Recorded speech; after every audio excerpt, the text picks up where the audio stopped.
une anecdote que j'ai jamais racontée qui est assez marrante. C'est en fait, j'étais dans un parc une fois et je dormais dans ma tente. Je rigole parce qu'elle est vraiment drôle. Ouais.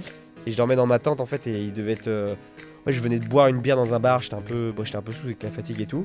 Et je me suis endormi dans un parc public en fait. Et en fait, à 3h du matin, je me suis réveillé par les tuyaux d'arrosage automatiques.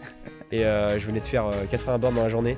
Donc là, ça te calme. Quand tu t'es réveillé à 3h du matin, que t'as pas Ouais. beaucoup dormi et que tu dois aller changer. Et toutes tes fringues sont toutes mouillées, ton duvet, tout est mouillé.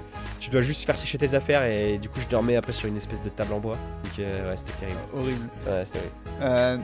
C'est ta course la plus compliquée ou t'as fait des choses plus dures, mais peut-être pas en termes de distance, mais pour toi, est-ce que c'est ta course la plus compliquée? Non, c'était pas le truc le plus compliqué parce que j'étais tellement heureux et j'avais tellement de plaisir à faire ce que je faisais qu'en fait j'avais pas de souffrance.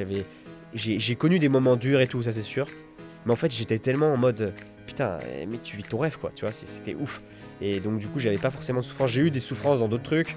Le projet de GR20 par exemple, où là c'était vraiment dur et tout. Mais ce projet là, non, c'était plutôt un kiff total sur 65 jours. T'as une personne dont tu te souviens de cette course avec qui t'as échangé? Est-ce que t'as une anecdote avec une personne où tu te dis ouais, celui-là, quand je l'ai rencontré, on a discuté pendant des heures ou j'en sais rien? Ouais, bah en fait, il y a un mec très connu aux États-Unis qui s'appelle Kevin Russ. Ok. Pour ceux qui connaissent, c'est un photographe américain assez connu et tout.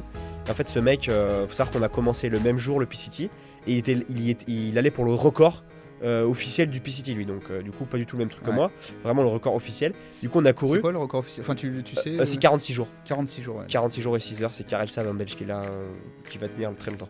Et du coup, on a commencé le sentier ensemble.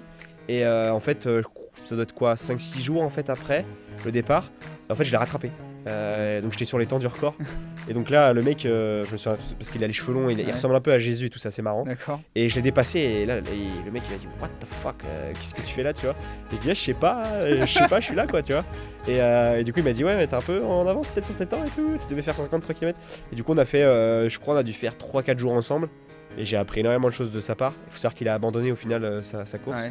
Ouais. Mais ouais, c'était assez marrant.